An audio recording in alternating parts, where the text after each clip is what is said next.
নমস্কার বন্ধুরা, আপনারা কেমন আছেন? আশা করছি ভালো আছেন। আজ খুব সুন্দর একটা রেসিপি নিয়ে আপনাদের সামনে চলে আসলাম। আপনারা রেসিপিটা প্রথম থেকে শেষ পর্যন্ত দেখবেন, আশা করছি ভালো লাগবে। শুরুতে একটা করে লাইক দিয়ে আপনারা রেসিপিটা দেখা শুরু করুন।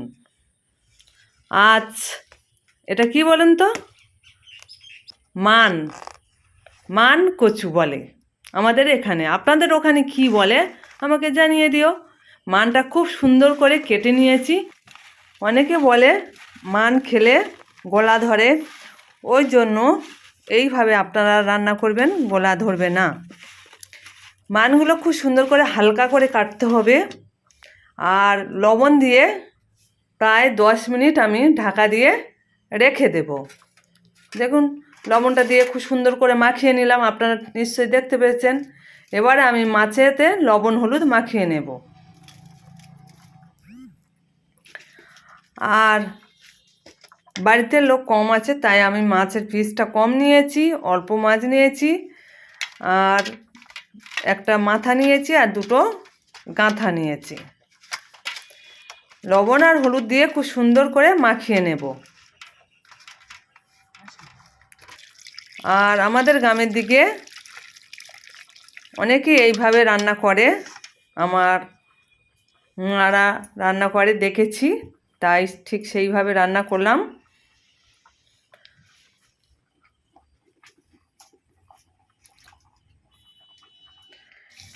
আপনাদের ওইদিকে এটা কি কচু বলে একটু জানিয়ে দিও। আচ্ছা, আমি এবারে কড়াইতে জল গরম করে নিয়েছি। আর মানকচুগুলো আমি কড়ার মধ্যে দিয়েছি, দিয়ে একটু ভাপিয়ে নেব, হালকা করে ভাপিয়ে নেব, তাহলে আর গোলা ধরবে না। কিন্তু অনেক মান আবার না ভাবিয়ে রান্না করলে গোলা ধরে না। আবার অনেক মান আছে না একটু ভাবিয়ে রান্না করলে, আমাদের এই মানটা একবার খেয়েছি, ভাবিয়ে রান্না করিনি কিন্তু গোলা ধরেছিল, ওই জন্য একটু ভাবিয়ে নিলাম। আর ভাবানো হয়ে গেছে, এবার আমি থালার মধ্যে তুলে নিলাম। একে একে সব মানগুলো আমি থালার মধ্যে তুলে নেব। মানগুলো রান্না করেছিলাম, একদম গলে গেছে, খেতে খুব সুন্দর হয়েছিল বন্ধুরা। আচ্ছা, কড়াটা পরিষ্কার করে নিয়েছি, কড়ার মধ্যে তেল দিয়েছি।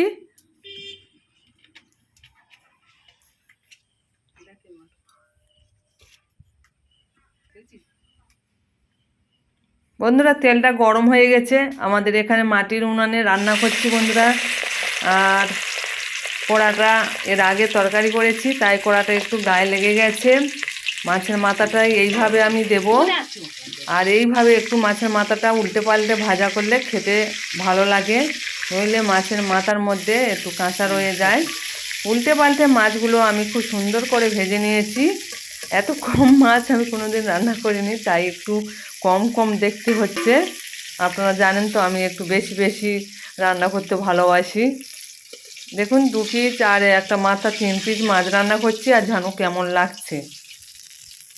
যাই হোক, মাছ 3টে ভাজা করে আমি তুলে নিয়েছি বন্ধুরা। এবারে আমি কড়ার মধ্যে দিয়ে দেব পেঁয়াজ কষানো দিয়ে, আর কাঁচা লঙ্কা কয়েকটা দেব। কাঁচা লঙ্কা পেঁয়াজ দিয়ে খুব সুন্দর করে কিছুক্ষণ লাল করে ভেজে নেব বন্ধুরা। লাল করে ভেজে নিয়েছি। পাশে আদা আর রসুনের পেস্ট দিয়েছি, দিয়ে খুব সুন্দর করে কষিয়ে নেব। আদা রসুনের পেস্ট দিয়ে যদি আমরা লবণটা দিই সেই সময়, তাহলে আর কড়ার চতুর্দিকে ঠিকরে পড়বে না। আর আদাটা দিলে কড়ার গায়ে লেগে যায়, আর লেগে যাবে না। তাই এই সময় আমি লবণটা দিয়ে দিলাম। বেশ পরিমাণ মতন লবণ দিয়ে নেড়ে চেড়ে নিয়ে সঙ্গে আলুগুলো দিয়ে দিলাম। আলুগুলো দিয়ে এবারে কিছুক্ষণ আমি কষিয়ে নেব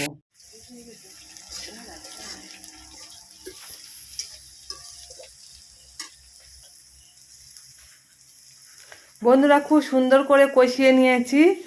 নাড়তে নাড়তে প্রায় আমার আলু সিদ্ধ হয়ে এসেছে। এবারে আমি দিয়ে দিলাম কালারের জন্য, তরকারির যে কালারটার জন্য আমরা দিলাম হলুদের গুঁড়ো, আর ঝালের জন্য দিয়ে দিলাম লঙ্কার গুঁড়ো। আর এবারে দিয়ে দেব কালারের জন্য কাশ্মীরি লাল লঙ্কা দিয়ে অল্প একটু জল দিয়ে খুব সুন্দর করে আলুগুলো আমি কষিয়ে নেব। যে জলটুকু দিলাম আলুগুলো আরও সিদ্ধ হয়ে গেল। যেহেতু আমি মান সিদ্ধ করে নিয়েছি ওই জন্য আলুগুলোও সিদ্ধ হয়ে গেল। এবারে আমি দিয়ে দেবো জিরে আর ধনের গুঁড়ো 1 চামচ দিয়ে খুব সুন্দর করে আমি কষিয়ে নেব। এবারে যে সিদ্ধ করে রেখেছিলাম মানে ভাবিয়ে রেখেছিলাম মানগুলো, সেই মানগুলো দিয়ে আলুর সঙ্গে খুব সুন্দর করে নেড়েচেড়ে নেব।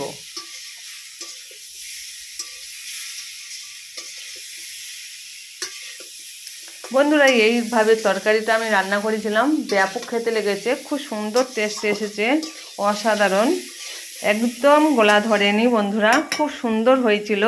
আপনারা একবার হলেও ট্রাই করে দেখবেন, আশা করছি আপনাদেরও ভালো লাগবে। দেখুন আলুটা একদমই সিদ্ধ হয়ে গেছে।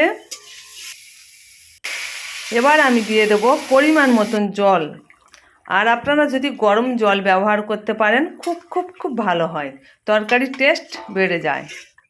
বন্ধুরা কিছুক্ষণ ফুটিয়ে নিয়েছি, ঝোলটা অনেকটাই কমে এসেছে। এবারে আমি দিয়ে দিলাম যে মাছ কটা ভেজে রেখেছিলাম সেই মাছ কটা, আর মাথাটা একটু ঝোলের মধ্যে ডুবিয়ে দিলাম, তাহলে খুব সুন্দরভাবে সিদ্ধ হয়ে যাবে। এবারে ঢাকা দিয়ে দিলাম,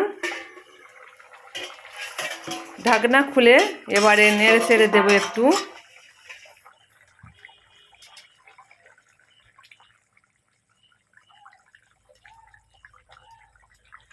মান দিয়ে রুই মাছের মাথা, খুব সুন্দর রেসিপি, আপনারা একবার হলেও ট্রাই করে দেখবেন, খেতে অসাধারণ হয়। দেখুন এবারে আমি শেষ পথে দিয়ে দিলাম গরম মশলার গুঁড়ো। এখন যেহেতু ধনিয়া পাতা আর আমাদের এখানে পাওয়া যাচ্ছে না, হয়তো বাজারে পাওয়া যায়, আমার হাতের কাছে এখন নেই, ওই জন্য আমি গরম মশলার গুঁড়ো দিয়ে দিলাম, দিয়ে কিছুক্ষণ ফুটিয়ে নিয়েছি বন্ধুরা।